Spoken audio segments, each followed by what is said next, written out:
근동 지역은 인류 역사상 최대의 제국이라 불리는 로마에 의해서 통치되고 있었습니다. 로마는 자신들이 정복한 식민지 백성들을 회유하기 위하여서 처음에는 그들의 문화와 종교를 인정을 하는 관용 정책을 펼쳤습니다. 그러나 1세기 중반부터 로마 황제들은 자신을 신격화하기 시작합니다. 로마의 모든 백성들은 1년에 한 번씩 황제의 신상이 있는 제단 앞에 나와서 충성의 서약으로 시저는 주님이다 라고 고백해야만 했습니다. 시저라고 하는 말은 로마의 황제들을 일컫는 통칭입니다. 오늘 요한계시록이 기록이 될 당시에 도미시안 황제는 이전의 황제들보다 더 황제 숭배를 강요했습니다. 그는 자기 외에는 다른 신을 섬기는 것을 용납하지 않았습니다.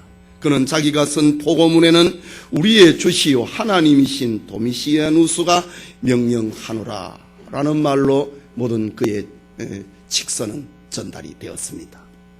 그에게 인사하는 신하나 백성들은 주님이신 하나님이란 말로 인사하게 했습니다. 이 명령을 따르지 않는 자는 유배를 당하거나 죽임을 당해야만 했습니다.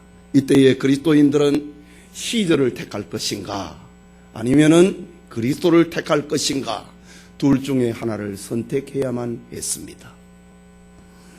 본서를 기록하는 사도 요한은 에베소에서 도미시안 황제의 숭배를 거절했다고 하는 이유로 악명 높은 죄수들의 유배지였던 에게의 바다에 놓여있는 반모라고 하는 섬에 잡혀가고 말았습니다.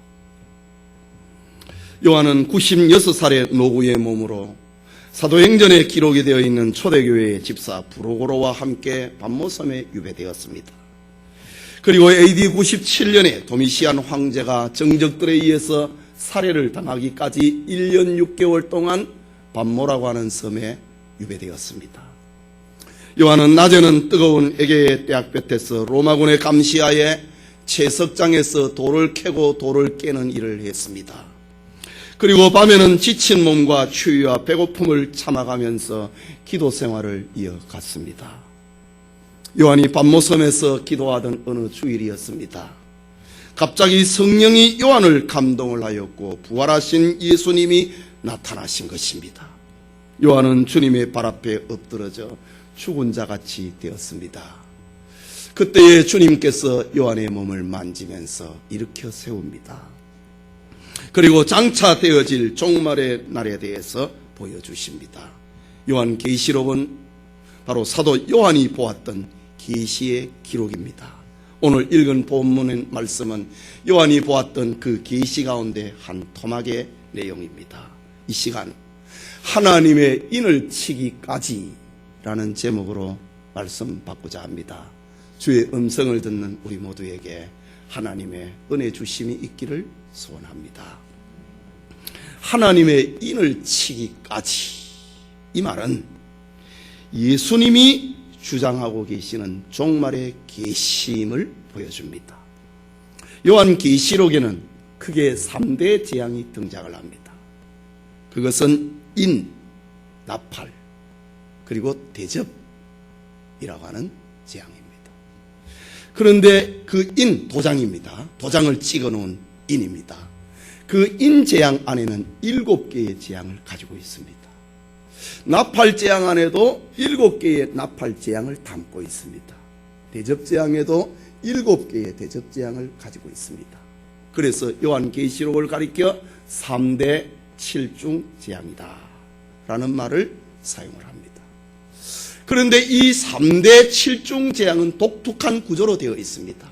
제일 첫 번째 등장하고 있는 것이 인, 책이 있는데 거기에 도장을 찍어놨다 이거죠. 그걸 한 페이지씩 그 도장이 찢어지는 겁니다. 봉해 놓은 그 도장을 찢어지는 겁니다. 그래서 그 책이 펼쳐집니다.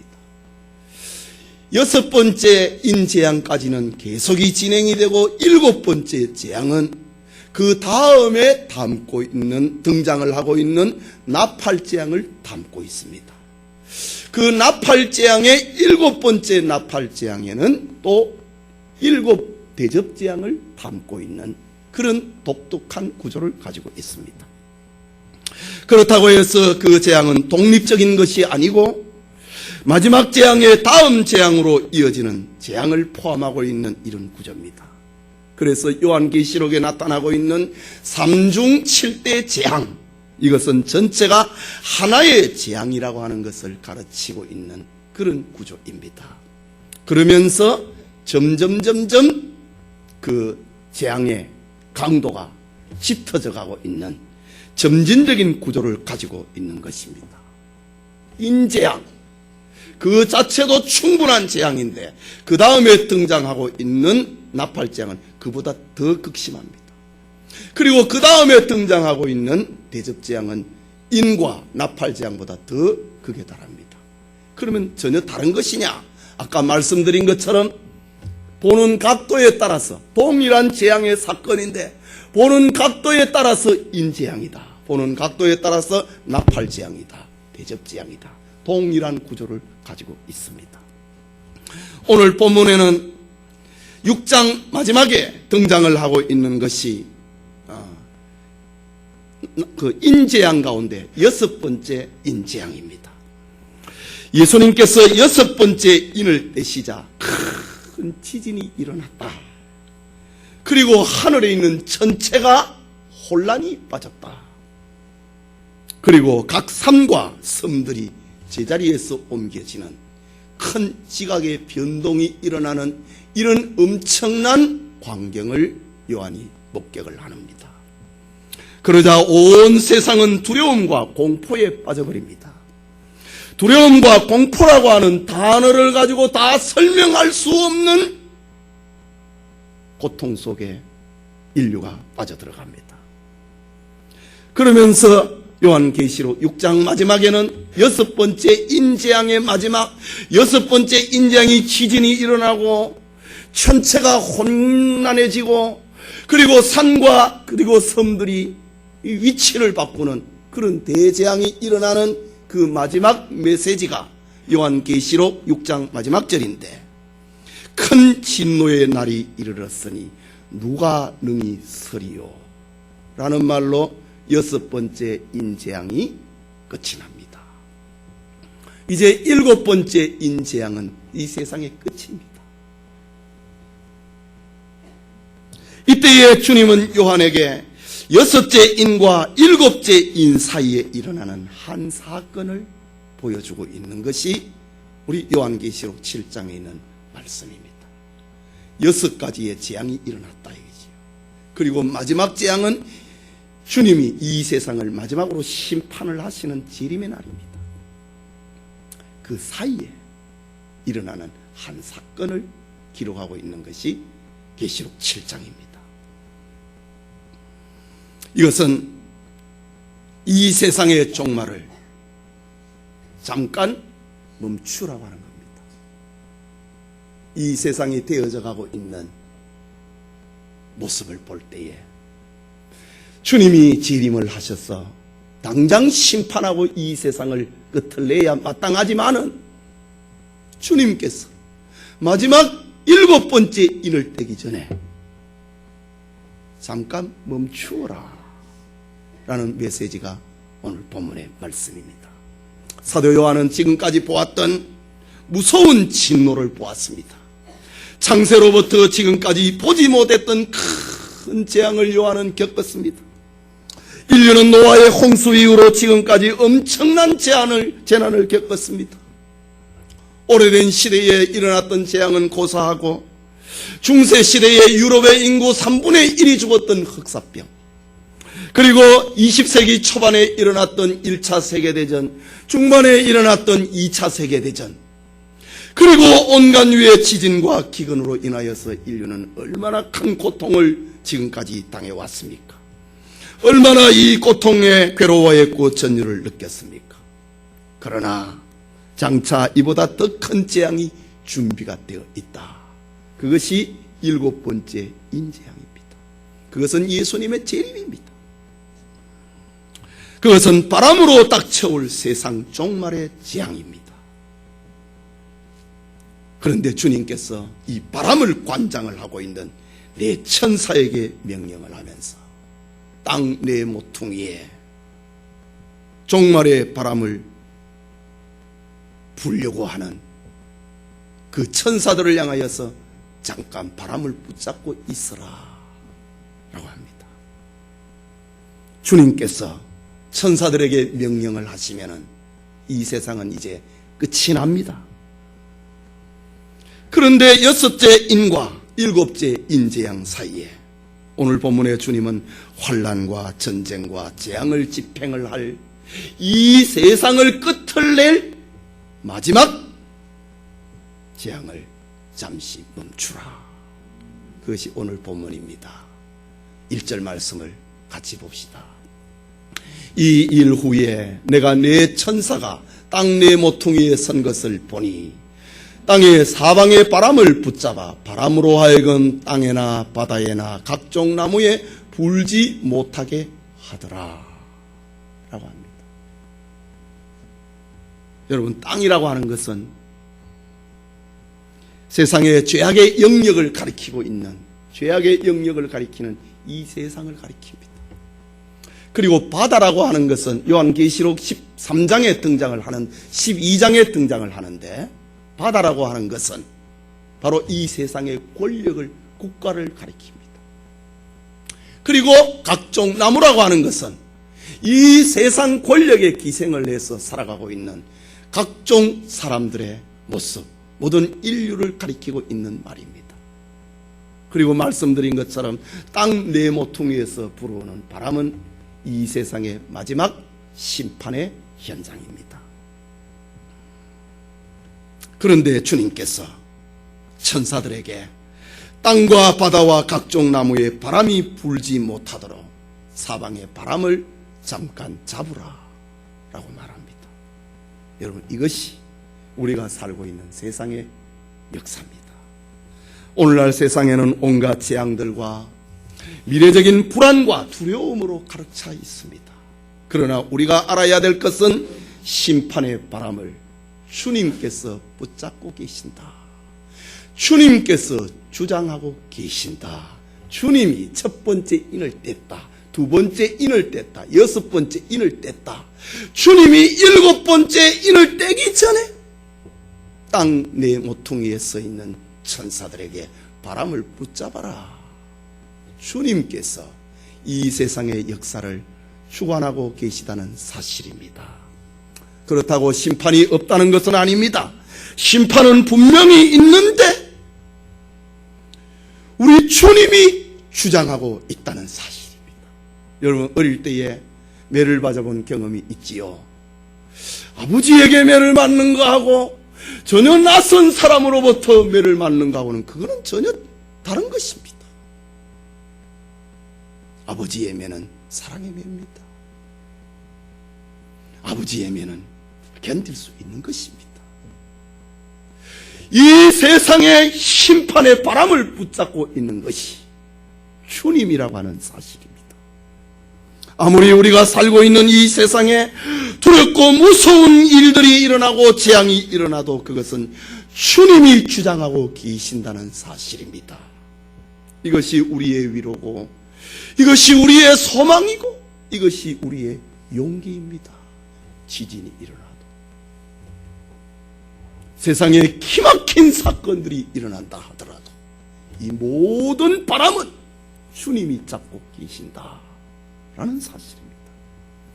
성경은 이처럼 인류에게 바르고 참된 진실을 우리에게 알려주고 있습니다. 모른다가 아니라 주님이 이 세상 진노와 심판의 바람을 주님이 잡고 있다라는 사실입니다. 성경은 우리에게 소망의 미래를 보여줍니다. 주님이 붙잡고 있다는 겁니다. 이것은 이 세상의 역사가 맹목적으로 돌아가고 있다고 하는 말이 아닙니다. 아무 없이, 의미가 없이 반복이 되는 것도 아닙니다. 저 공산주의자들의 정반납의 논리처럼 끊임없이 투쟁하는 투쟁의 역사도 아닙니다. 위대한 영웅들이 독자 무대가 되어버리는 세상이 아닙니다. 인간의 과학이 이 세상을 지배하고 있는 그런 세상이 아닙니다. 오늘 성경은 주님께서 이 세상을 붙잡고 있다, 주관하고 있다, 주님의 주권의 역사라고 하는 사실입니다. 깨닫는 은혜가 있기를 소원합니다. 둘째로 하나님의 인을 치기까지, 이 말씀은 하나님의 종들의 인을 치기까지 종말을 보류하라고 하는 것입니다. 멈추라고 하는 겁니다. 2절과 3절을 봅니다.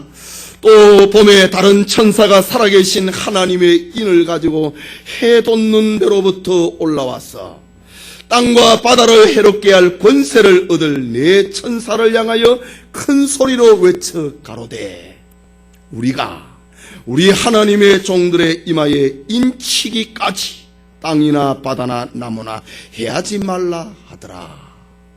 1절의 말씀을 2절과 3절에서 다시 정확하게 해석을 합니다. 바람이 무엇이냐 이거지. 그는 해하는 것입니다. 땅과 바다와 그리고 각종 나무를 해하여서 심판해버리는 것입니다. 그런데 해돋는 변의 편에서부터 해가 솟아 올라오고 있는 편에서부터 주님이 보내시는 한 천사가 등장을 했습니다. 그리고 땅 네 모퉁이의 바람을 잡고 있는 천사들에게 주님이 말을 했다. 우리가 우리 하나님의 종들의 이마에 인을 치기까지 땅이나 바다나 나무나 해하지 말라 하더라. 끝내지 말라 하더라. 다 죽이지 말라고 하더라. 심판하지 말라. 이 메시지가 전달이 됩니다. 오늘 성경은 인에 대해서, 이 하나님의 인 도장에 대해서 자세하게 설명을 하고 있습니다. 누구의 인이라고 합니까? 2절에 살아계신 하나님의 인이라고 합니다. 하나님은 불변하신 분입니다. 하나님은 절대하신 능력을 가지고 있는 분입니다. 하나님의 주권을 누가 빼앗을 수 있고, 하나님의 주권을 누가 무효화시킬 수 있고, 하나님의 그 주권을, 그 효력을 누가 약화시킬 수가 있겠습니까? 하나님의 인이다. 살아계신 하나님의 인이다 라고 합니다. 누구에게 인을 치라고 합니까? 3절에 우리 하나님의 종들에게 라고 합니다. 모든 사람이 아닙니다. 우리 하나님의 종들에게, 하나님의 택한 백성을 가리키고 있는 말입니다. 여기 하나님의 종들이라고 하는 말은 예수 그리스도께서 피로 사서 하나님께 드림받은 자들이라고 계시록 5장 9절에는 밝히고 있습니다. 그들은 바로 구원받기로 작정된 사람들입니다. 하나님의 종들, 우리 하나님의 종들은 하나님을 섬기기로 예비되어 있는 사람을 가리킵니다. 계속해서 어디에 인을 치는가? 이 말하고 합니다. 3절 말씀에 우리 하나님의 종들의 이마에 인을 친다 라고 합니다. 이마라고 하는 것은 사람의 인격의 상징입니다. 사람을 처음 볼 때 관상을 본다라고 안 합니까? 그 사람의 모든 것이 이마를 통해서 나타납니다.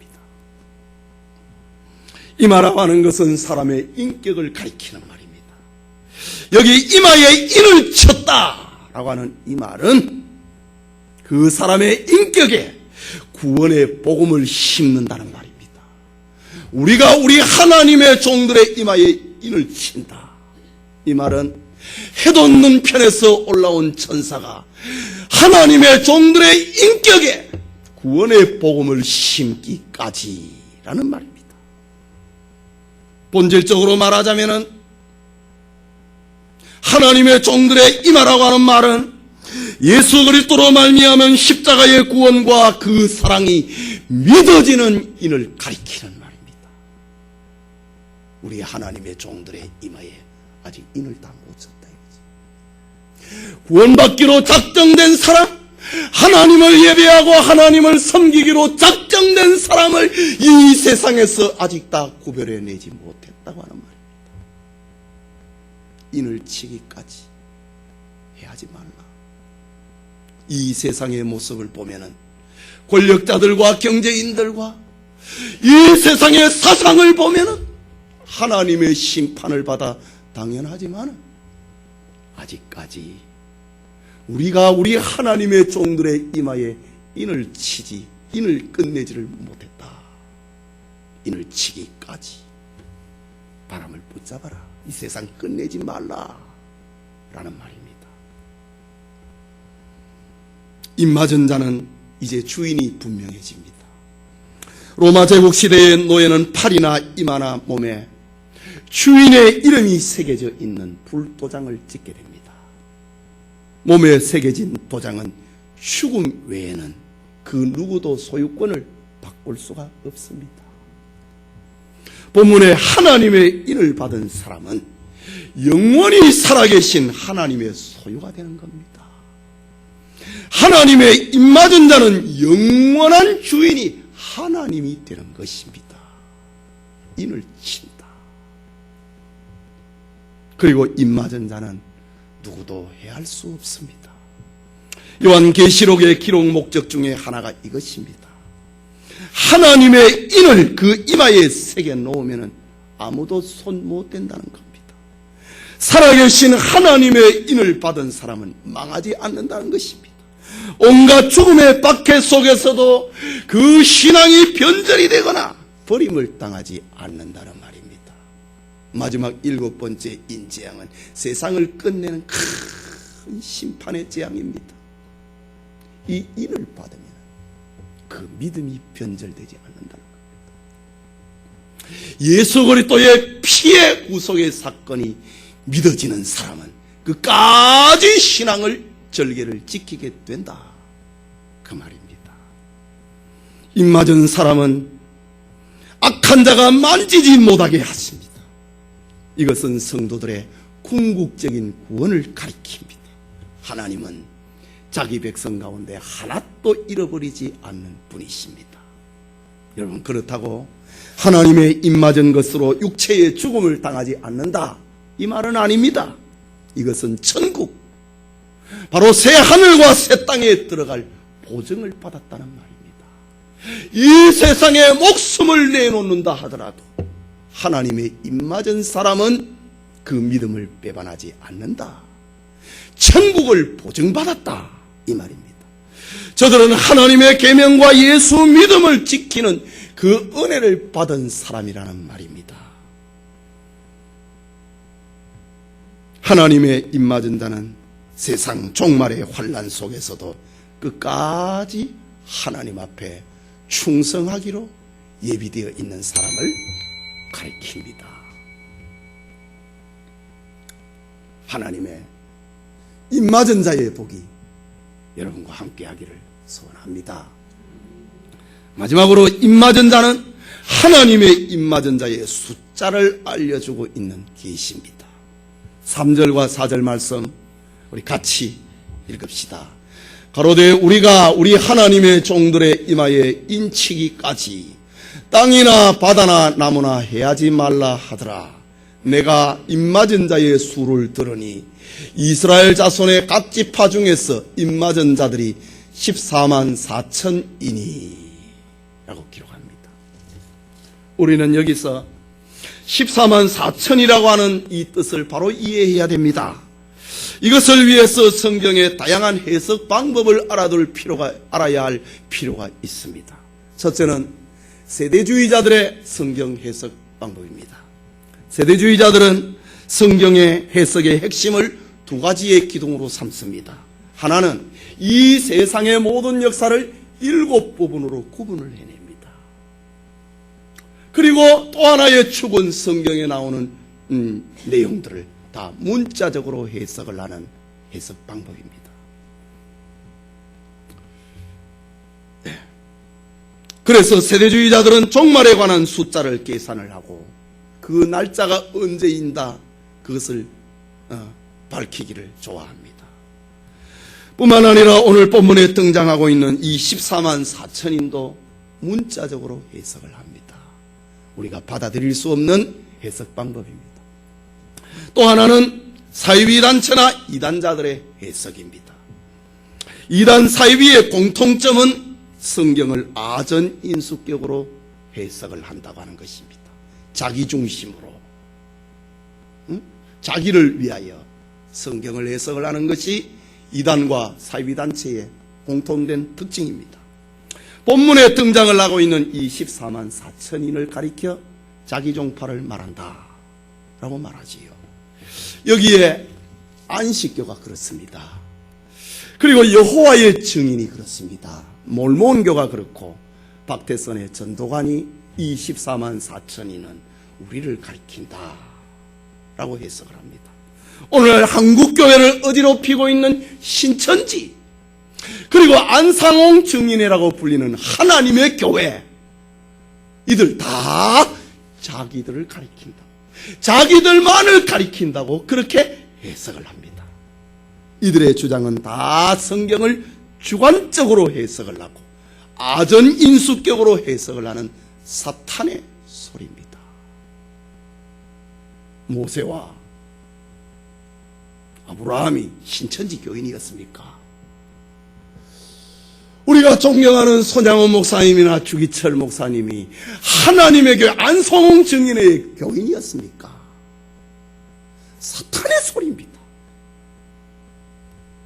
마지막으로 우리가 받아들이는 성경의 해석 방법, 개혁주의 성경 해석이 있습니다. 개혁주의 신학자들은 성경의 상징적인 의미가 담겨있는 이 묵시문학은 요한계시록과 다니엘과 이런 성경을 가리켜 종말의 날을 얘기를 하고 있기 때문에 묵시문학, 계시문학이라고 합니다. 묵시문학은 성경을 해석을 하는데 한 가지 방법으로 접근을 하면은 이 성경은 한 틀 속에 들어오는 것이 아닙니다.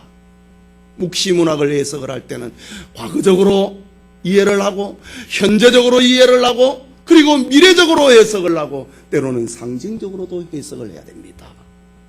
특별히 요한계시록은 이렇게 네 가지의 방법을 동원을 해서 성경을 해석을 해야 됩니다. 이유는 어느 한 방법을 꼬집을 하게 되면 해석의 오류를 범하고 있기 때문입니다.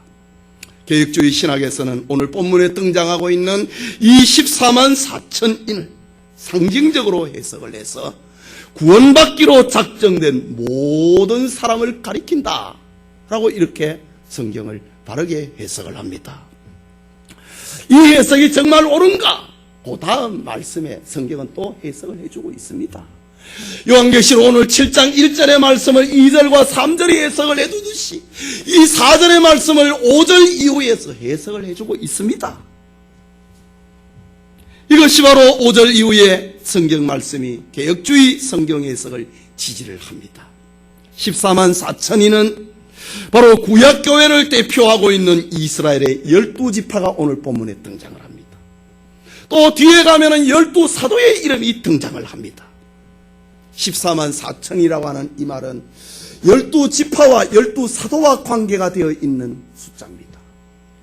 그리고 하나님의 영원성과 완전성을 상징을 하고 있는 천이라고 하는 숫자가 곱해진 그것이 14만 4천입니다. 12, 또 12, 그리고 1000. 이것이 서로 곱해진 숫자가 14만 4천입니다. 그렇다면 14만 4천이라고 하는 말은 구약교회를 대표하고 있는 이스라엘의 12지파, 신약교회를 대표하고 있는 이스라엘 참 예수님의 12사도들을 상징을 하고 그 수가 무한하다고 하는 그것을 알려주고 있는 구약교회와 신약교회의 구원받은 사람의 총수를 가리키고 있는 말이 14만 4천인입니다. 그래서 요한계시록 7장 4절에 이 14만 4천인을 가리켜서 요한계시록 7장 9절에 가가지고는 각 나라와 족속과 백성과 방언에서 아무라도 셀 수 없는 큰 물이다 라고 합니다. 7장 5절에서 9절까지 이스라엘의 12지파를 얘기를 했거든요. 그러면서 거기에서는 각 족속과 백성과 방언에서 언어가 다르다. 방언에서 아무라도 셀 수 없는 큰 물이다. 성경은 이렇게 성경이 해석을 해주고 있습니다. 그리고 이 14만 4천인 각 나라와 족속과 방언 가운데서 이루 셀 수 없는 큰 무리를 가리켜 계시록 14장 1절에서는 또 해석을 합니다. 시온산에 어린 양 예수와 함께 서 있는 무리들 라고 해석을 합니다. 그뿐만 아니라 사도 바울은 로마서 11장 12절과 15절에 이 14만 4천인을 해석을 합니다. 11장 12절에는 유대인의 충만한 수, 그리고 11장 25절은 이방인의 충만한 수, 이것이 합해진 숫자가 바로 각 나라와 백성과 방언에서 아무나도 셀 수 없는 큰 무리 14만 4천인인 것입니다. 예수님은 모든 인류 가운데서 자기 백성을 구원하기 위하여 십자가에 죽었습니다. 그러므로 하나님은 유대인과 이방인 중에서 그리스도를 믿는 모든 자에게 하나님의 구원이 임하게 되는 것입니다. 그렇다면 14만 4천이는 지역에 있어서 우주적인 숫자입니다. 인종에 있어서 그것은 우주적입니다.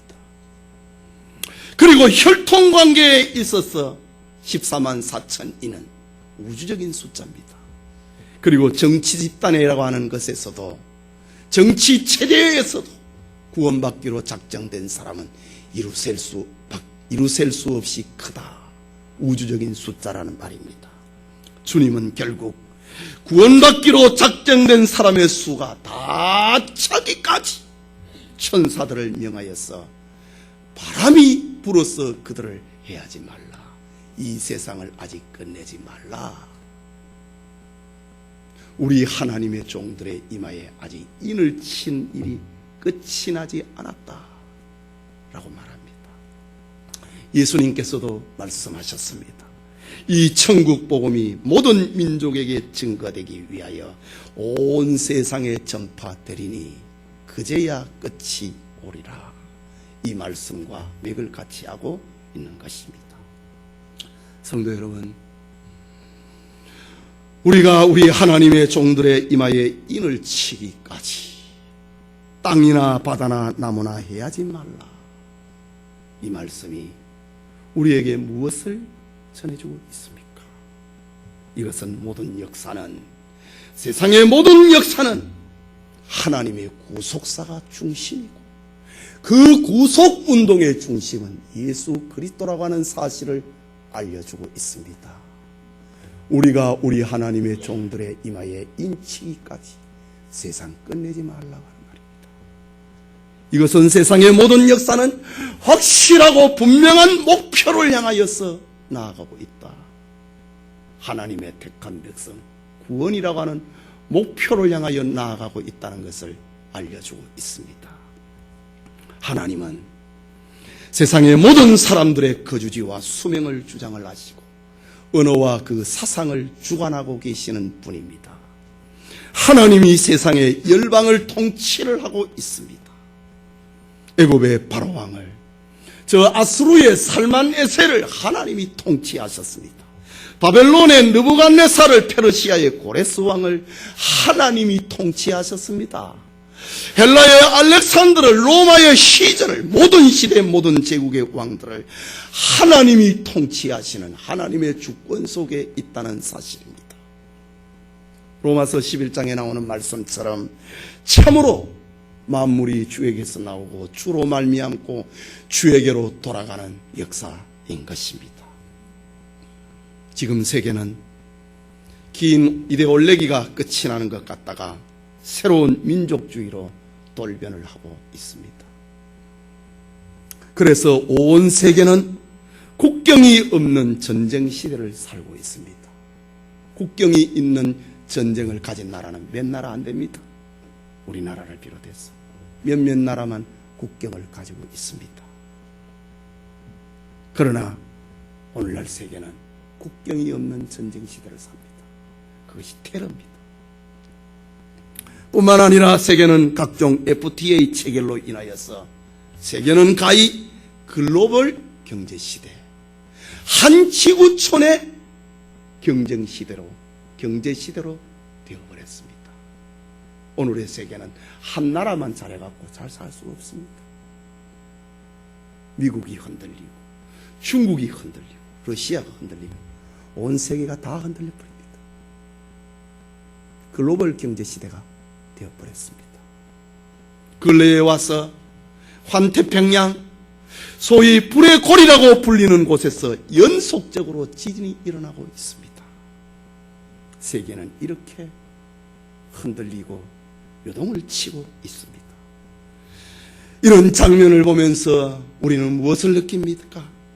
세계는 이렇게 간단하게 망할 수 있구나 하는 것을 느끼게 됩니다.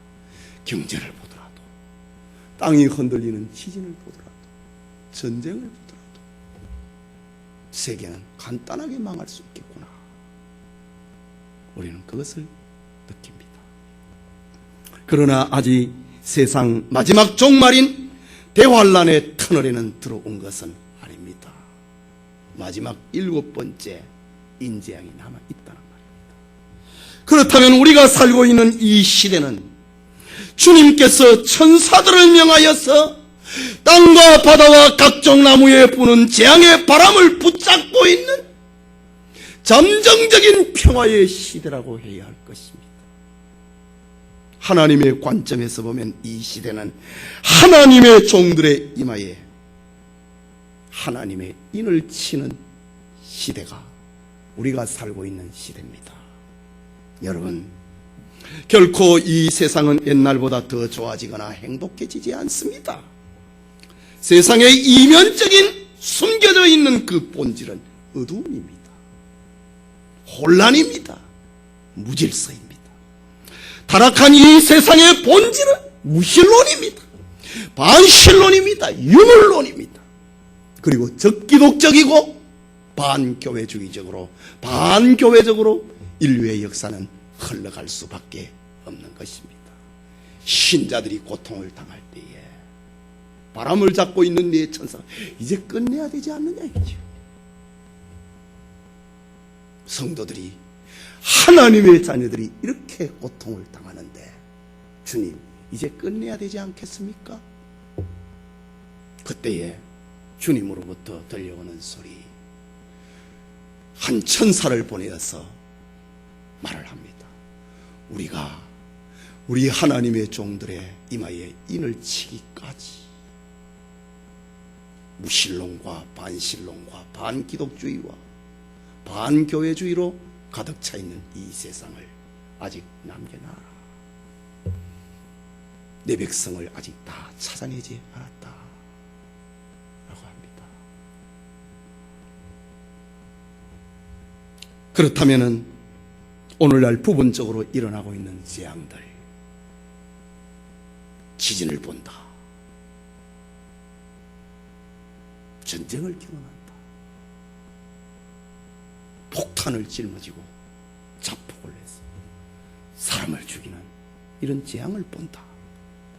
이것은 성도들의 신앙을 각성을 시키는 하나님의 사인입니다. 또 신앙의 절개를 끝까지 지켜야 됨을 알려주고 있습니다. 뿐만 아니라 죽임을 당하는 자들을 보고 하나님께서는 순교자의 수를 채워가고 계시는 시간이다. 이것이 우리가 살고 있는 이 시대의 현 주소입니다. 지금 우리는 분명히 하나님의 인을 치는 마지막 시대를 살고 있습니다. 하나님께서 천사를 보내서 인을 친다. 어떻게 인을 칩니까? 그것은 바로 오늘날의 설교 시대를 말하는 겁니다. 하나님의 말씀을 전해갖고 성도들의 인격에 나는 하나님의 자녀다. 예수 그리스도는 나의 죄 때문에 십자가에 죽으셨다. 그것을 믿어지는, 인을 치는 시대, 바로 설교 시대입니다. 그리고 지금의 시대는 전도하는 시대요, 선교하는 시대입니다. 주님께서 내 천사를 명하여서 아직 끝내면 안 된다. 이 성중에 내 백성이 아직도 있다. 인을 치는 시대를 우리가 살고 있는 것입니다. 이때에 우리가 잠잠하여 말이 없다면,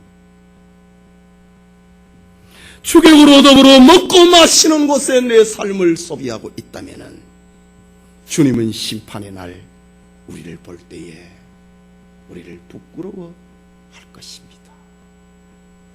예배드리는 성도님, 오늘 우리의 주변에서 일어나는 시대의 표적을 분별할 수 있는 눈이 열리기를 바랍니다. 하나님의 종들의 이마에 인을 치는 선한 일, 하나님이 자기 백성을 찾으시는 선교시대, 설교시대, 전도시대에 진실하고 충성스럽게 쓰임을 받는 모든 성도들 되시기를 소원합니다.